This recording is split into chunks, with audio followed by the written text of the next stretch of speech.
Thousands of Georgians say they're going hungry because someone stole their food benefit money and it's not being replaced by the state. Channel 2 investigative reporter Ashley Lincoln is live in the studio now. And Ashley, you learned lawmakers are looking for long-term solutions. Yes, because a change is definitely needed. We found that the safety net for replacing stolen Supplemental Nutrition Assistance Program, or SNAP funds, has dried up. So now when a SNAP recipient goes to the state for help, they're being told there's nothing it can do, leaving families with no money for groceries. Georgia lawmakers say they recognize this is a major problem and are working on solutions.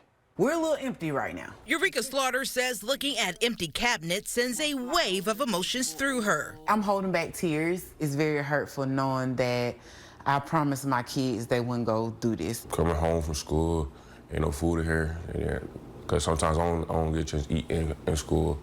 My heart had dropped. And Jatavia Cook says she cried for 2 days after hackers hit her account twice within hours. What was behind those tears? A lot of frustration because I'm already struggling. Both women are one of thousands of Georgians who've told Channel 2 Action News their state-issued SNAP cards were hacked. The funds hacked. For more than 2 years, Channel 2 has covered SNAP recipients' frustrations about stolen benefits.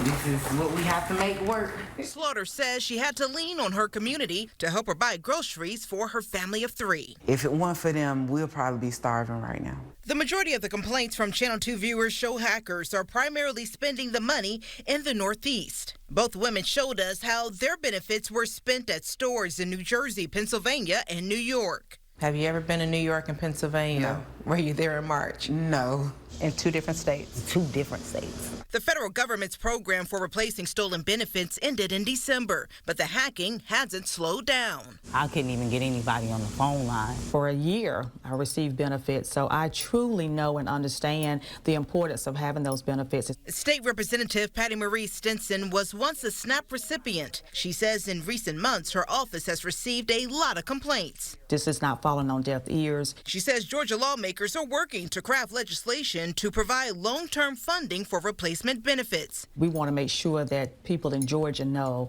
that Georgia legislators really know and understand and really concerned about what's happening. Data from the state shows in 2023, roughly 1,200 claims of stolen benefits were made. The number drastically jumped around 20,000 the following year, and nearly 30,000 claims of stolen benefits were made by the end of March. Federal lawmakers recognize this problem. The Bipartisan Fairness for Victims of SNAP Skimming Act would reimburse SNAP victims. One of the bill's sponsors, New York Congresswoman Grace Ming, says fraudsters mainly use skimming devices to steal funds, and adding chip card technology to EBT cards could significantly offset these thefts. Georgia Senator Raphael Warnock, whose family was on SNAP as he was growing up, agrees. We who serve in government have an obligation to make them whole. Georgia recipients say until new protections get passed, they'll remain vigilant and use the state's app to lock their accounts. I have to lock and unlock my card because that can't happen again. And the Georgia Department of Human Services oversees SNAP funds. The commissioner was not available, unfortunately, for our interview for this segment.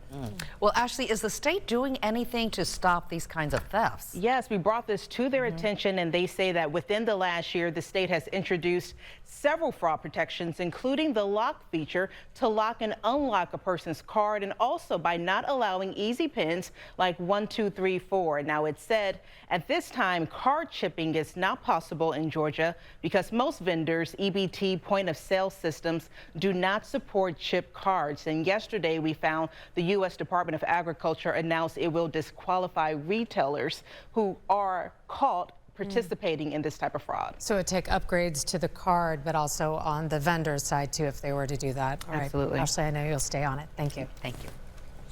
Severe Weather Team 2 is tracking scattered rain